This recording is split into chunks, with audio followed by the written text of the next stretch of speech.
জয় গুরু বন্দে পুরুষোত্তমম। শারীরিক সদাচারের জন্য কি কি নিয়ম আমাদের সাধারণত মেনে চলা দরকার? শ্রী শ্রী ঠাকুরকে এক দাদাই এই কথা জানতে চাইলেন।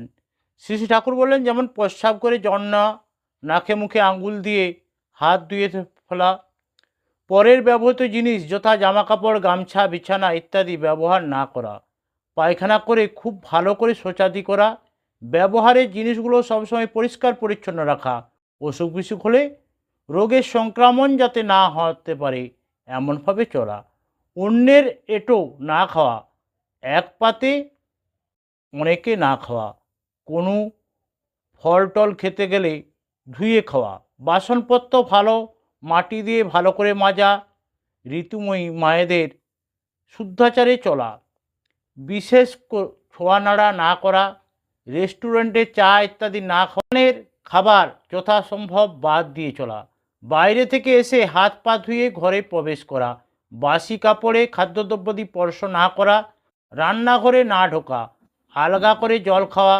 আমিষ আহার ও পেঁয়াজ রসুন মাদকদ্রব্যাদি বর্জন করে চলা, কদাচারী লোকের হাতে না খাওয়া, মাঝে মধ্যে উপবাস করা, কিছু খেতে গেলেই হাত পা মুখে ধুয়ে খাওয়া, আলো হাওয়া এবং মাটির সংসর্গ বজায় রেখে চলা, স্নানাদি ঠিকমতো করা, পরিমিত আহার বিহার শ্রম নিদ্রা বিশ্রাম নিয়ে চলা, পারিপার্শ্বিককে সদাচারী করে তোলা, সবার সঙ্গে শুভ সঙ্গতি নিয়ে চলা, নিজের ফুর্তিযুক্ত থাকা, মানুষ যাতে ফুর্তিযুক্ত থাকে তাই করা, মোটামুটি এগুলো যদি ঠিক রাখা যায় তাহলে অনেকখানি হয়। আমি এই কতগুলো বললাম। তাছাড়া বৈশিষ্ট্য অনুযায়ী যা শরীর মন যাতে সুস্থ ও প্রসন্ন থাকে তা পালন করে চলা উচিত। আশ্রমের সামনের দিকটা পরিষ্কার খানিকটা অপরিচ্ছন্ন হয়ে আছে, সেদিকে দৃষ্টি দিয়ে শ্রী শ্রী ঠাকুর বললেন, সদাচার বা পরিচ্ছন্নতা সম্বন্ধে বোধ থাকলে আমার পরিবেশের পরিচ্ছন্ন করে রাখতে চেষ্টা করি। এই যে এই জায়গাটা এমন অপরিষ্কার হয়ে আছে, আমরা সদাচারী কিন্তু এই জায়গাটা পরিষ্কার করে রাখার বুদ্ধি আমাদের হয় না। আপনারা হয়তো বলবেন কে করবে, কিন্তু যাদের নজর আছে তারা নিজেরাই করুক বা অন্যকে দিয়ে করাক, না করে পারে না। আবার এই সব কাজ করার মান অভিমানও অনেকখানি নরম পড়ে। ভক্ত যে সে হয়তো তৃণের চাইতো সুনীচ। এই দিন ভাব না আসলে সদ্গুরুর সান্নিধ্যে মানুষ লাভবান হতে পারে না।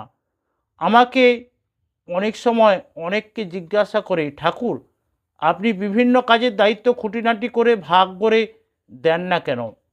আমি অনেক সময় তাদের কথা এড়িয়ে যাই, কিন্তু আদত কথা স্বতচ্ছেদ্য আগ্রহে কে কতটা করে সেইটাই দেখার। কেউ যদি বিপদ আপদে পড়ে এবং আমি যদি তার জন্য আমাদের কাউকে কিছু করতে বলি, আপনারা সাধারণত তা করতে চেষ্টা করেন, কিন্তু আমার বলার অপেক্ষা না করে যদি আপনারা পরস্পরের জন্য করেন তাহলে তাতেই কিন্তু আমি সুখ পাই। শ্রী শ্রী ঠাকুর কথা বললেন। সকলকে জয় গুরু বন্দে পুরুষ।